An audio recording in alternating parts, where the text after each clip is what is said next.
біреуін жасайтын болса да екіншісі жауып тұрады, екіншісін жасайтын болса да бірінші жауып тұрады. Ол екі бірдей қиын бір проблема, оның ортасында нақты тұра алмайды. Аргументті біз өзіміздің резолюциямызды қорғау үшін, яғни өзіміздің позициямызды қорғау үшін айтамыз.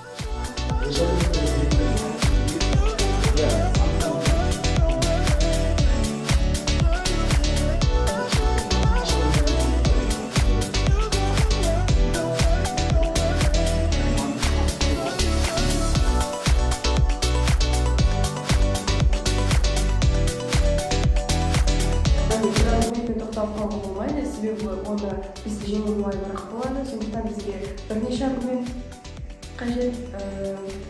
Сол бесінші нақты не екенін бізге бағана жоқ қойсаң каждый дата сол бүкіл айтысы деп сол Бүкіл айтуға уақытың жетпейді. Сен өз аргументіне